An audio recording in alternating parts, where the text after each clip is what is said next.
Guys, kwentuhan lang tayo sa video na to guys, no? Kwentuhan lang tayo. Kita nyo yung video na yun.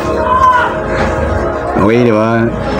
Isang gwardiya guys na nakadampot. Hindi ko inalam yung buong kwento guys. Post lang yan sa FB. Pag-usapan lang natin kasi para malaman natin yung kumbaga ano yung saloobin natin sa pangyayari. Okay? Tara!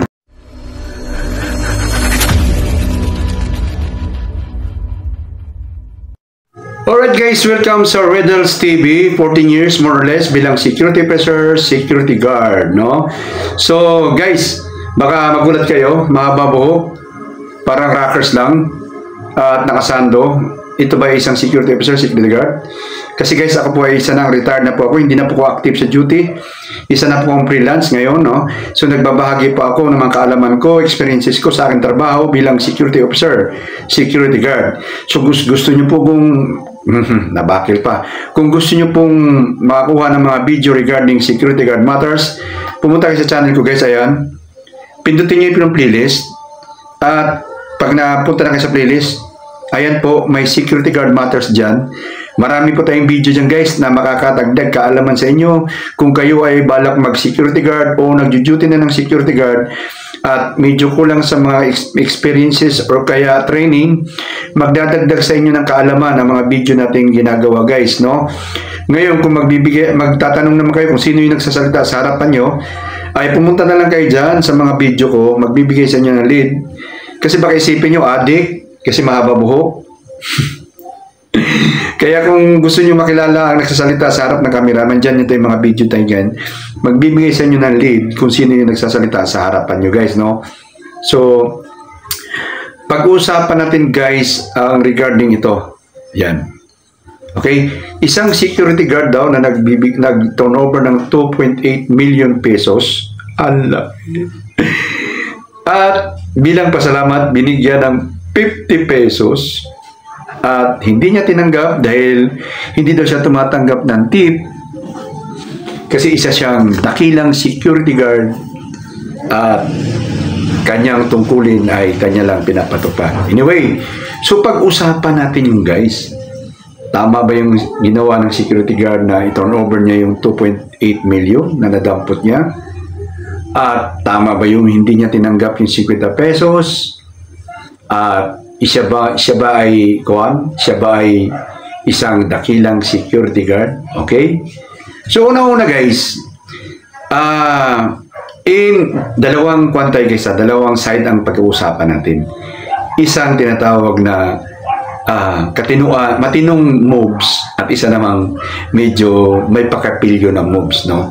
So, dito tayo sa medyo matinong moves. Tama yung ginawa ng security guard guys. Tinon-over niya talaga ang pera. Kasi pag once na naka-uniforme ka, naka-duty ka, anything na nakikita mo sa duty mo, lahat ng valuable items, kahit hindi valuable hangga't maaari, ay talagang i-turn over mo siya. Kasi nga, kasama yan sa tungkulin at rules natin, trustworthy uniform personnel, no? So, i-turn over talaga yon na dapat i-turn over yon kasi nga, yun ang tungkulin natin bilang security guard, no? Ngayon, whether tama yun, whether we receive pabuya or rewards from the action we made, okay lang naman kasi security guard tayo eh. Dapat lang naman, no? So, yung pag-turnover niya ay isang magandang ehemplo yon sa mga security guard dito sa Pilipinas. Actually guys, hindi ko alam kung saan banda siya nag-duty, anong pangalan niya, hindi ko inalam. Ang inalam ko lang yung picture kasi gusto ko lang mapag-usapan natin. So tama yon bilang ehemplo sa mga security guard na mga matitino tayo mga security guard. Okay, mapapagkakatiwalaan tayo regarding sa pera, no? Ngayon yung pagbigay naman ng 50 pesos na hindi niya tinanggap, tama yon. Tama yun na hindi niya tinanggap. Bakit? Bakit tama? Kasi guys, ang 50 pesos na halaga ay isang insulto sa pagkatao natin mga security guard. Sa batas kasi natin, supposed to be dapat may 10% na rewards ang mga founders. Yan yung naka-standard na batas sa Pilipinas. Kung may mga nanonood na abogado dyan, correct me if I'm wrong, pero yan ang alam ko. 10% standard reward sa mga finders ng mga valuable cash. Tulad yun, 2.8 million. Pero sa akin naman, hindi ko naman ako ang gwardiya, hindi ko naman inangad yung 10%. Sir, kailangan 10%, hindi naman napakakapal naman ang mukha natin. Ngayon, kung ibibigay ng 10% ng mayari, why not? Bakit hindi? Siyempre, gwardiya tayo, minimum earner, ang laking bagay para sa atin yan. Pero yung 50 pesos, instead na nagbigay ka ng pasalamat, you are giving insult. Insulto sa mga security guard, hindi lang sa kanya, kundi sa lahat ng security guard. Na ganun kababa, ganun kaliit ang tingin nila. Na 50 pesos, maligaya na yan. Bigyan mo ng candy yan, okay na yan. Parang bata ba? Bigyan mo ng candy, tatahimik yan, maiiyak yung bata. Bigyan mo ng candy yung bata, ganun lang. Di ba, mga bata, noon, piso lang mga candy natin noon. Ngayon, 2 piso na. Ganun, bibigyan mo lang ng candy yung bata. Kasi ganun kababa ang kaisipan. At parang pagtingin natin sa mga bata na mababa lang ang kaligayahan. At ganun din yung pagbigay ng ganung reward sa isang taong nakatagpo ng ganung kalaking halaga tapos bibigyan ka ng 50 pesos. Hindi naman sa naghahangad tayo ng malaking rewards.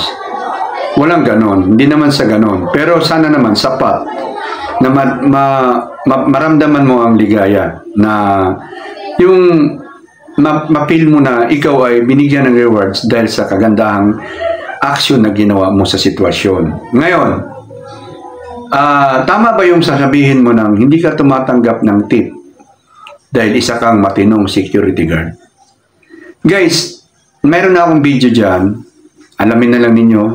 Basta may video na ako. Yan, panoorin yung video yan. Ilalagay ko na lang yung link sa baba. Ang pagtanggap ng tip ay talaga namang bawal yan sa lahat ng kumpanya. Bawal yan. Sa lahat ng kumpanya, bawal ang pagtanggap ng tip. Pero kung gusto nyong diskartihan ng tip, panoorin niyo yung video. Pero yung ganong, yung mayroon kang nagawang kabutihan sa customer at mayroong tinatawag na complimentary, yun ay tinatawag, hindi yung tip guys. Ang tawag nun ay complimentary. Official yun. Kunwari sa security offers ng opisina na pinagdudyan, dinaan ang rewards, ibigay nyo sa gwardiya to kasi bilang pasalamat sa kanya at ibibigay sa opisina sa iyo. Hindi yung tip. Kailangan, hindi masamang tumanggap. Hindi ikakasama natin mga gwardiya na tumanggap. Guys, huwag ba tayong magmalaki? Minimum earner tayo. Ang ating 8 oras ay equivalent sa minimum ngayon. May dagdag na raw 50 pesos instead na 200. Isigwi lang natin instead na 200 naging 50. Nung sinabi kasing inapprobahan na yung 200 sa minimum earner wage nung nabalita, sabi ko maniwala ka dyan. Ang tagal ko nang nagtrabaho bilang minimum earner, may mga ni-request silang halaga pero binabawasan mga negosyante. Anyway, so may dagdag na. So mga almost 700 na ngayon minimum natin. Actually, yung minimum na sweldo ay tama lang tayong mabuhay, makapag-survive sa araw-araw, especially kung may pamilya ka. Kung may binata ka, siguro makakaipon ka. Anyway, so hindi masama naman na tumanggap ng rewards. Huwag masyadong patriotic ang tawag dyan. Yung masyado kang nagdedicate sa trabaho mo na, hindi, maayos ako na tao. Pero hindi masamang tumanggap ng rewards, guys, kasi gumawa ka ng kabutihan. Okay? Gumawa ka ng kabutihan, binigyan ka ng rewards, hindi mo naman hiningi yun. Kusang binigay at dinaan naman sa opisina, huwag niyong tanggihan. If tinatawag, the value is right doon sa ginawa mo. Tulad yan, 2.8 million binigyan ng 50. Tama lang yun. Parang ang insulto yung 50 eh. Para ibalik mo yung insulto, ibalik mo rin sa kanila. So, hindi mo tinanggap. Sir, sa inyo na lang po, idagdag na lang nyo po sa 2.8 million nyo kasi baka ikalugi nyo. Parang ganon. So, tama yun. Pero yung kung mayroon, kunwari, binigyan siya ng 10,000, 20,000, ay malaking bagay natin sa mga gwardiya yun. Pwede na natin ilagay sa ipon natin, yung idagdag sa ipon natin. Kasi nga, nakagawa ka ng kabutihan. Huwag tayong OA, guys. Huwag tayong OA. No? huwag tayo masyadong kuhan sa, lalo na yung kabataan. Dati ako naman din, ganun din naman ako dati, na masyado akong kuhan sa trabaho, yung parang bang dedicated sa trabaho na supposed to be chill lang, alalay lang, kasi wag mong para bang ialay mo ang buhay mo dahil sa trabaho mo, dahil ang una-una, ang value lang naman natin ay minimum sa trabaho natin. So, ika nga pang minimum moves lang, okay? So ngayon, dito naman tayo sa Pilyo moves, no? Sir, 2.8 million, sir. Ang laking halaga nun, sir. Totoo, nakaka-tukso talaga yon. Pwede mo nang iuwi yun, sir. Di ba? Ganun yun. Oo, talaga, pwede yun.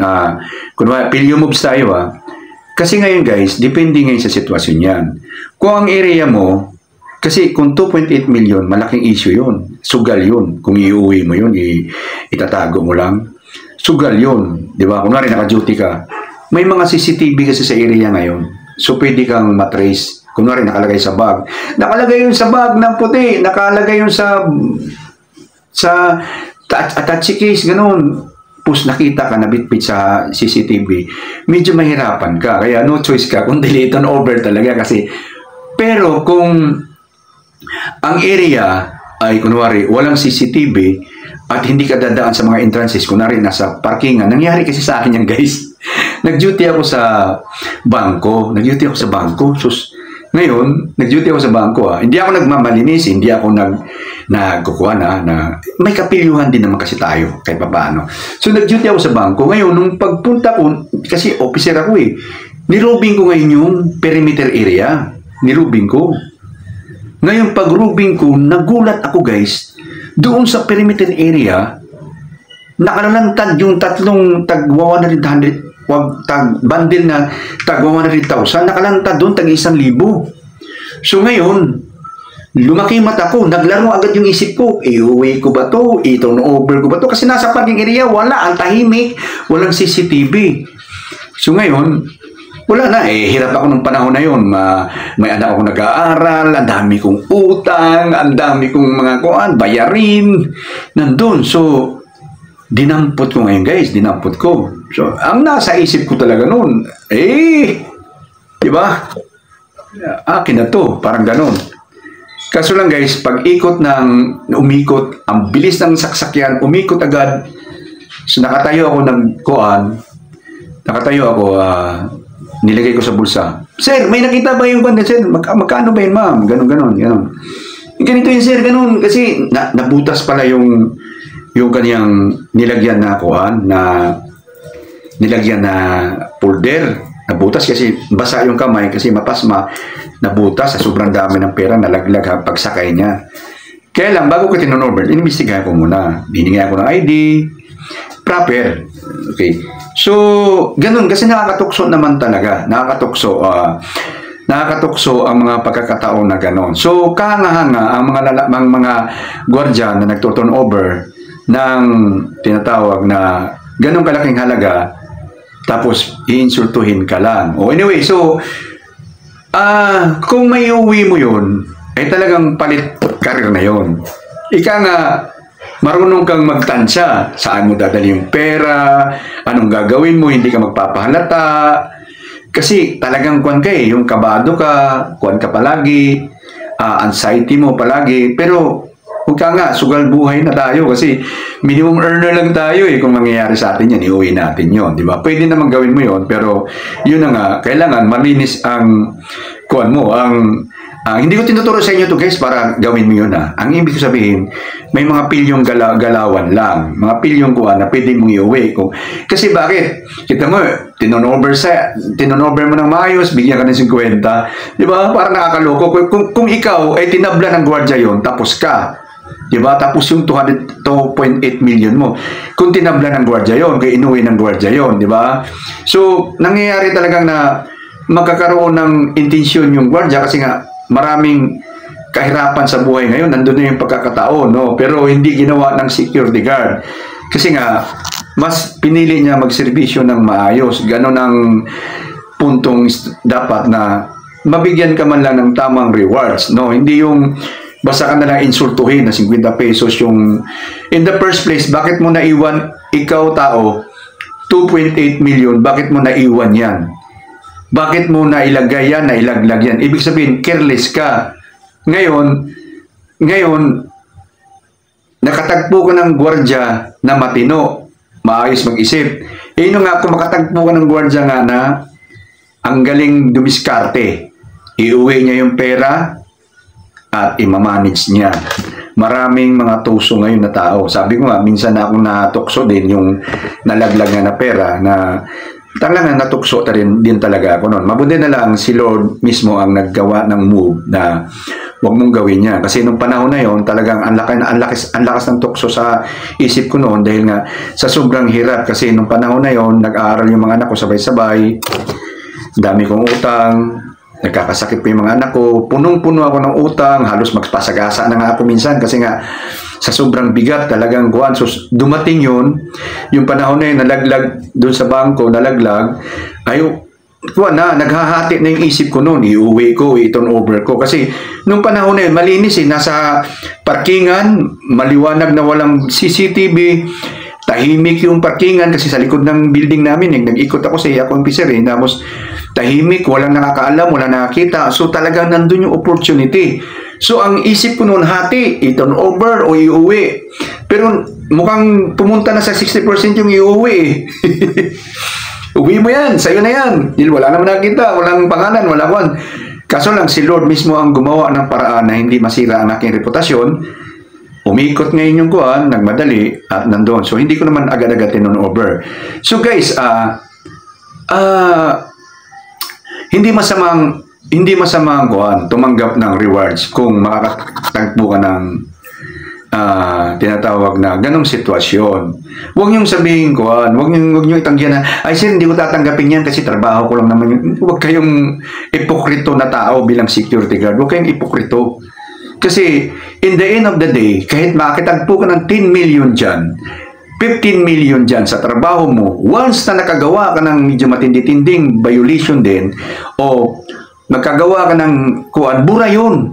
Kaya nga sabi ko, kahit nakagawa ka ng 1,000 kabutihan sa kumpanyang pinagdudutihan mo, once na nagkamali o kaya pag-initan ka ng mga nakaupong opisyer dyan sa kumpanyang pinagdudutihan mo, o nakakanti ka lang ng empleyado dyan, na yung kanilang ego, kanilang pride na kanti mo, pwede kang pag-initan, pwede kang matanggal. Diba? Huwag mong paghawakan yun. May kasama nga ako dati. May kasama ko dati siya yung head guard namin sa isang branch. Yung manager namin ay naopera. Naopera siya, tapos lahat kaming mga gwardya, inipon kami. Pwede ba daw kuhaan kami ng type, mga blood type? Sino yung mga blood type? So, nagkataon, dalawa kaming pumasok sa blood type. Yung iba, hindi. So, kasi alam ko ang blood type, pag pareho ang blood type, pwede mo isalin. Gwardya unang kinuhaan ang tinarget nila. So, ako at saka yung head guard. So, isip-isip nila, kung ako yung panalo na sila kasi dalawa kami. Siyempre, mga tayuang kuwan eh. So, nung sinabing kukuhaan ng dugo kami, kahit dalawang bag lang, sabi, isip-isip ko, okay. Sorry. May pamilya ako, pag ano mangyari sa akin, so makakaganda daw yun kasi nga pag binawasan ka ng dugo, maganda daw yung sa katawan mo kasi magpapalit daw, magkukuhan, ganun. Hindi ako nakuhan, hindi ako natingnan. Sabi ko, ay ma'am, may sakit ako ma'am. Ginanong ko kaagad. So, nabaliwala ako. Yung isa, siya yung nagkuhan. Kinuhaan siya. Pagkakuha, na safety yung buhay ng manager namin. Okay. Dumaan ang mga panahon. Thank you, siyempre, tinanggap mo. Siyempre, ganun talaga eh. Dumaan ang mga panahon, nagkamali yung head guard namin, nagkabulilyaso. Hindi naman siya tinanggal, nilipat siya ng ibang branch. O, di ba? Yun ang sinasabi ko. So, hindi ko naman sinabi na, gumawa kayo ng trabaduhan sa trabaho nyo dahil tayo ay, hindi, gumawa pa rin tayo ng kabutihan. Pero, pag may rewards tayong dapat natanggapin, tanggapin natin. Huwag tayo masyadong ipokrito na huwag niyong tanggapin. Dahil maayos kayo na gwardiya. Hindi. Tulad nun, napakalaging halaga nun. Kaya lang, tama yung ginawa niya. Hindi niya tinanggap yung 50 pesos kasi nga, insulto yun para sa ating mga gwardiya. Ang laki ng halagang kuan. Tapos sa batas natin, 10% ang hinihiling na rewards. Ang 10% ng 2.8 million is 280,000. Ako hindi ko naman hinahangad na bigyan ako ng ganun kung ako nakatagpo. Pero yung bibigyan ka ng 20,000, 30,000, eh hindi na ikakasama ng loob mo sa ginawa mo sa 2.8 million na tinurnover mo pabalik. Kasi kung nakatagpo ka ng gwardiya na matalas ang isip at medyo magulo ang kaisipan, pwede niyang hindi i-turnover yun. Gagawa niya ng paraan yun para iuwi. Kasi kami dati kasi guys, doon sa, kikwento ko lang to doon sa mall na pinagdudutihan namin, na mall na, hindi mall yung mga nakasikat dito, yung mall na international mall ba, yung mga travelers, nakakatagpo kami ng mga dollars na nalalaglag kasi dollars ang gamit doon. Kaso lang, bawal kaming, paglabas namin sa selling area, pag nakakapan kami ng pera, tanggal kami agad. So, hindi mo mailabas ng basta-basta kasi harangin ka ng kapwa mo gwardiya eh. So, pag nakatagpo kami ng pera, natural, itong turnover mo. Kasalo yung iba, nakaranasan ko na rin isang bugkos na dollars. Kasi grabe talaga yung mga mayaman talaga ang mga nandun eh. Pag bumili ng relo, parang bumili na ng sapatos eh. Halagang kalating milyon, 800,000 na mga relo. So, isang bugkos na pera natagpuan ko. So, siyempre, bilang bata, tinurnover ko. Kaya lang nung tumagal ako noon, napagtanto ko na nangyayari din pala sa mga kasama ko. Kaso lang, nailalabas nila yung pera. Anong ginagawa nila, guys? Nilalagay nila sa basura. Pero kung saba mo yung janitor. So yung basura, labalot mo, Ngayon, ang mga gwardiya, guys, pag nagkuhan ng basura yan, pag nabahuan yan, igaganong-ganon na lang yan. Igaganong-ganon ba? Nalaman ko lang yun, yung naging rubing na ako. So, pagka nalahalo na sa basura, so, lusot na, punta na sa basurahan doon. So, sa basurahan, wala nang doon, gwardiya. At hindi pa uso gano'ng CCTV noon eh. Sa entrance lang meron kasi mahal pa CCTV dati. So, doon, safety na. So, yung janitor na kontsaba mo, o dihati na kayo. So, ang laking bagay. Ganun ang ginagawa ng ibang mga tropa namin doon. No? Hindi ako nagmamalinis guys hindi ko rin nagawa yun kasi yung kumakain lang kami ng mga items yun. So, ibang kwento yun. So, ngayon, yun ang sinasabi ko na kung yung 2.8 million mo, nakatagpo ka ng gwardiya na medyo tuso at matalas ang kaisipan at mabuo ang loob, pwedeng itablahin yun. Di ba? Pwedeng tablahin yun ng gwardiya. Maiuwi sa bahay nila at pwedeng mag-resign na agad at umuwi na sa probinsya at doon na magsimula yung 2.8 million. Malaking bagay na yun pagsimula sa buhay mo sa probinsya. Marami ka nang magagawa doon. Pero ang ginawa ng gwardiya ay tinurnover niya. Tinurnover niya para gampanan niya yung trabaho niya. After all, ng lahat ng ginawa niyang kabutihan na ganong trabaho, ay ininsulto mo pa, binigyan mo ng 50 pesos. Di ba? So, hinangaan daw yung, sabi sa SOCMED, social media people, hinangaan nila yung gwardiya. Tama. At binatikos nila yung may-ari. Tama rin. Kasi bakit?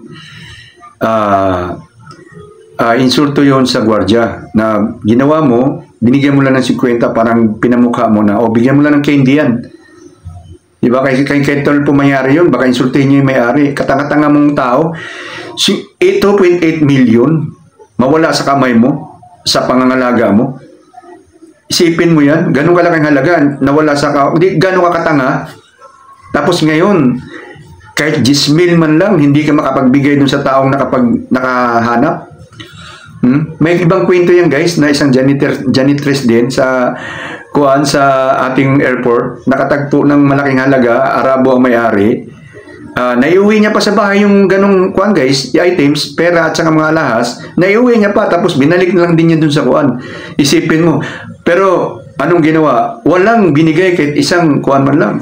Diba? So, kung kayo ay nakatagpo ng ganong mga klaseng security guard o janitor, sa totoo lang, katusok-tukso ang ganung mga sitwasyon. Sinabi ko nga na ako ay hindi nagmamalinis bilang tao, bilang security officer. Nangyari sa akin, sinubok yung ang aking tinatawag na prinsipyo na gumawa ng ganon kasi nga dahil dun sa kahirapan ng buhay ko. So, yun na nga, yung nangyari sa akin, mabuti na lang si Lord na mismong gawa ng paraan na huwag sirain yung aking reputasyon dahil nung panahon na yon ay gulong-gulo ang isipan ko sa sobrang hirap ko sa buhay.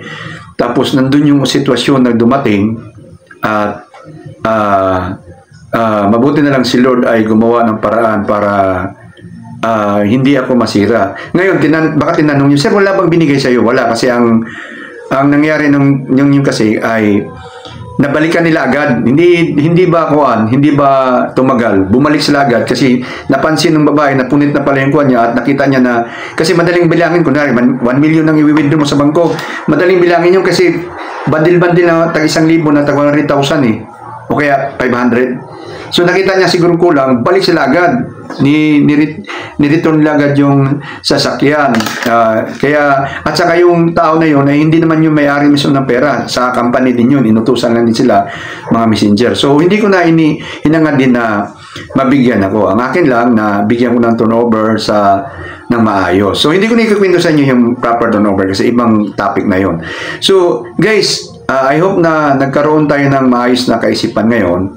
Tama yung ginawa ng gwardiya, turnover nyo, huwag nyo basta interesan. Ngayon, kung may bigla kayong bigyan ng reward, huwag kayong magpaka-ipokrito. Yun lang kayo gusto kong ipamukha dito sa video to. Huwag tayong ipokrito, guys. Minimum earner lang tayo. Kagawa tayong maraming kabutihan dyan sa duty mo, ay pag nagkamali ka, tanggal ka rin. Tapos ngayon may opportunity dumating sa'yo, bigyan ka ng rewards dyan. Sabihin mo, ay sir, sorry po, hindi ako tumatanggap dahil isa akong makuha na akong gwardiya. Kasi yun ang tinuro sa training namin. Wow! Edi wow! Okay? So guys, I hope na maliwanag sa atin itong issue na to. Kung maliwanag, ay bigyan nyo ng like guys. Ngayon, kung medyo nainis kayo, dislike the video guys. At saka yung mga baguhan, baka pwedeng makahingi ng subscribe button. Yan, subscribe natin. At saka notification bell. Guys, kita-kita tayo sa next video guys. Bye-bye!